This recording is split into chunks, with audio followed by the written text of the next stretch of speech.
Welcome to the Hmong Peeps Show, the one and only show that brings you ordinary people sharing extraordinary insights. Well, maybe. Here is your host, Chu Effin Lee. Hello everyone, this is Chu. Welcome to the Hmong Peeps Show. How's everyone doing? How's your week? Of course I won't be able to hear, but just been thinking about you guys, and I almost didn't have time to do a show today because of the funeral for my cousin this weekend. We've just been busy trying to prepare and put the final touches together for the funeral. So it'll be Saturday, Sunday, Monday for those of you that are in the Twin Cities. If you have time, feel free to come and attend the funeral for a little bit. Just come say hi. It's going to be at the Legacy Funeral Home in St. Paul. There's only going to be one funeral there, but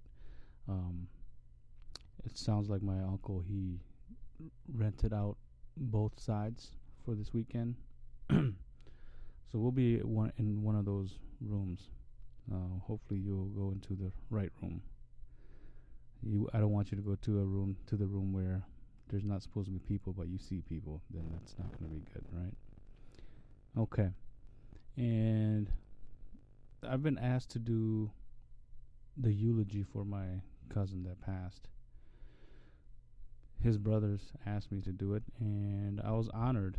I was honored that they chose me. But I was thinking about how tough it would be for me because I was close to the guy too, and can I really get through this eulogy without breaking down, right? And a lot of these Hmong guys, especially the older ones, and I might be a part of that generation to some degree, but I can't talk when I cry. I don't know about you guys, but when I see older people cry for whatever reason and they try to talk while they're crying, I find it comical. It's funny to me sometimes, but for me, I'm part of that where it's difficult to talk. Some people are able to talk while they're crying and they can get the message out, but I'm not in that league at all. So for those of you that can do it, more power to you. So we'll see how this goes. What else has been going on? Oh, I think I told you guys that we have a new family member, a pet dog named Nene. So she's been keeping us up and keeping us busy this past week. I think she's going to be an okay dog, okay pet. She's a miniature pinscher. It's tough for my kids because their whole summer just kind of changed for them. Now they can't really sleep in late. They have a lot more responsibilities, but that's the price they have to pay, right? If they really wanted the dog, so me and my wife, we were able to get them a dog, and they're very happy at this point. All right. So I wanted to talk about bridging the gap between older gifted people and the younger gifted people. And this is gonna connect with the picture that I posted on our Facebook group page last week of me and this older gentleman. So this older gentleman, he was the guy that came over to one of the vigils that we had for our cousin, and he started giving readings for a lot of people. And I think I told you guys this before, but the way he did it was he wrote down, like, to me it looked like chicken scratch. No, I'm not trying to be funny here or trying to insult him, but he's just scribbling things on a piece of paper. But the awesome thing is he can read it, right? So I finally got a chance to meet up with him last Sunday, and we talked for about an hour.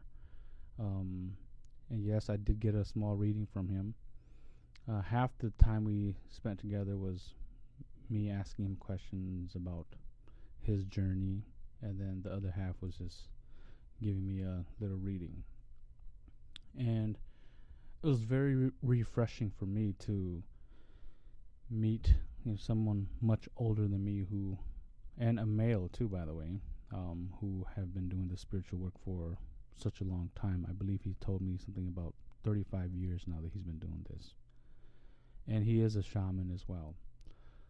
But when he reads people, he connects to his source, and then he starts writing things on a piece of paper.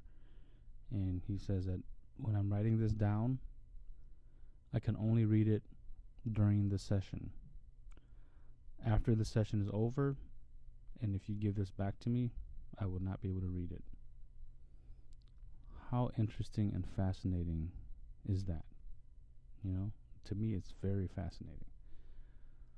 So we talked about, what it was like for him to be doing this type of work for such a long time, and he shared a lot of stuff that many of us can relate to. It was just about more of, when you get messages about certain individuals, it's not very nice to just go and, give them a reading unless they ask for it.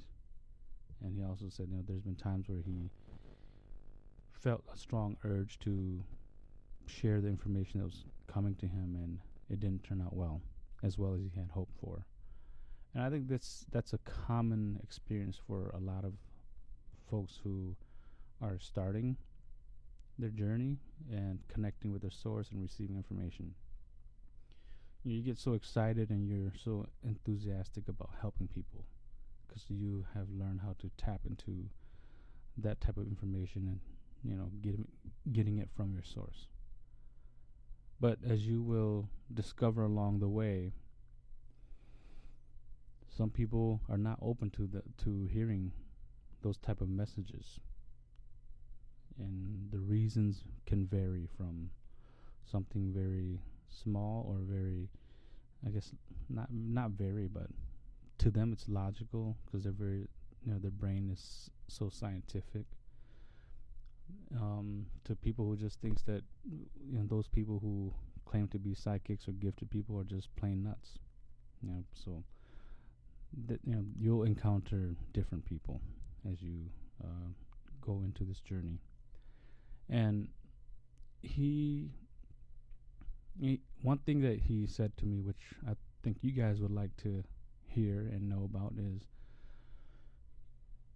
he's willing to do readings for free.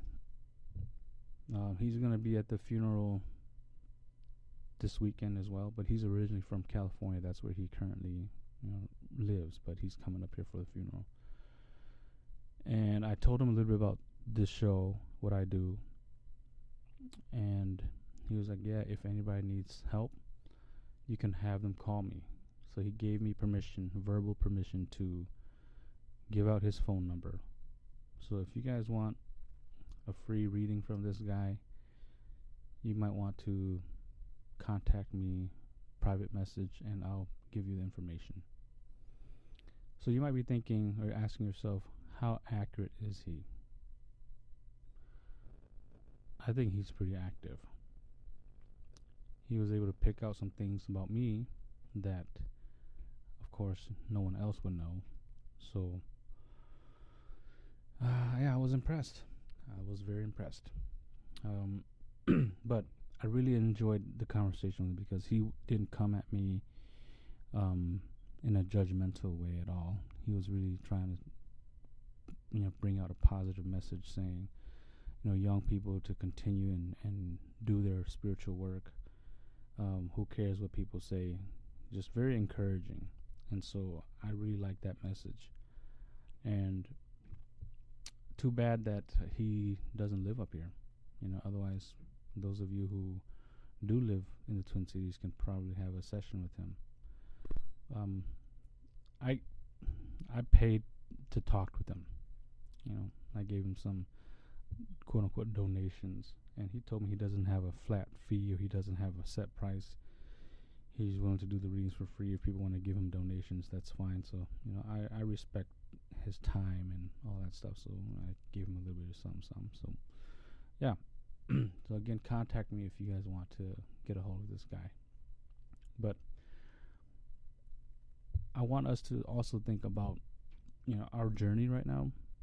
Some of us are far into it, we would be considered um, seasoned, readers, right?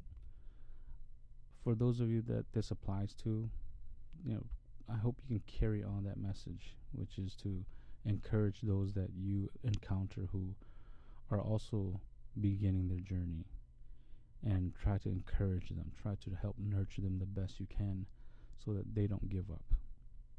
I try to do my best with this show and with the page, but I know I can't do it alone. It'll be very nice and helpful if I get help from all you guys as well. So remember to try to nurture and encourage others, because right now we have nobody but each other on this group and on the page. I know that there's so many more gifted people out there, and there are so many people who encounter these spiritual experiences who don't know where to turn. And I'm sure you guys can think of a few people who are in that situation. And if you are in that situation, think about how tough it is for you. So don't pass that, what's the word I'm trying to find? That struggle. Yeah, don't pass that struggle on to others, or don't let others go through that struggle. Do your best.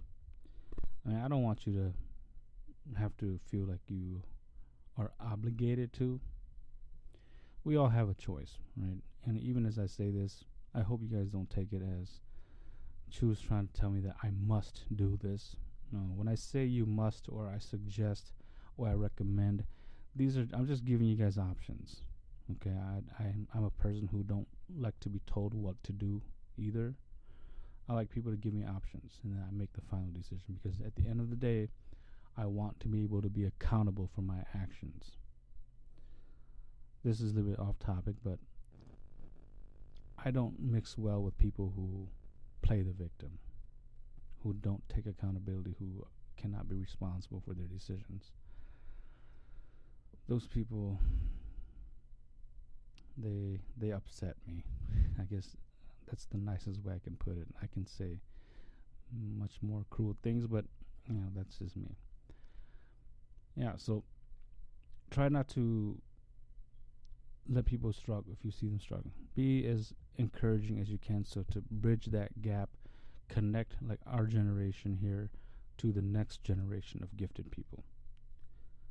Help them open up, help them stay open, and hopefully what they can do, the least they can do, is to also help others as well. Okay, so that's basically my message today. Two things today. One is, if you want to get in touch with that guy, give me a call. Not call, but private message me. And if you guys have time to come to the funeral, it'll be at the Legacy Funeral Home. I'll be there pretty much tomorrow, Sunday, and Monday. All the time. Not at all times, but I'll try to be there as much as I can. I need some sleep too, so I'll be there as much as I can. And if you guys are there, maybe I'll get to say hi to you. Okay? Oh, one more thing. If you guys want some details, or if you've already seen the video, it was released on YouTube just a few days ago. This Hmong news station or channel, on YouTube, they did a story about my cousin that passed, and I have my own reservations about what was on the video. My uncles were on there, my dad was on there, and some information that was shared, I have a lot of it raises an eyebrow for me. But to respect the family, it is what it is. They made a decision to say what they wanted to say, and so be it. Maybe one day I will feel more comfortable and share my thoughts about that video. I can't remember what the title is called, but I think their YouTube channel is Hmong HBC TV.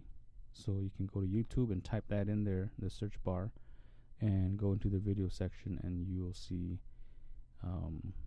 their video. My cousin's name is Huey Lee. So check that out if you can. It's a very sad story. It's a very sad situation. I'm not minimizing that whatsoever, but there was just some other things that were shared on there that didn't sit well with me. All right. I hope you guys have a great weekend, and I will talk to you guys soon. Take care.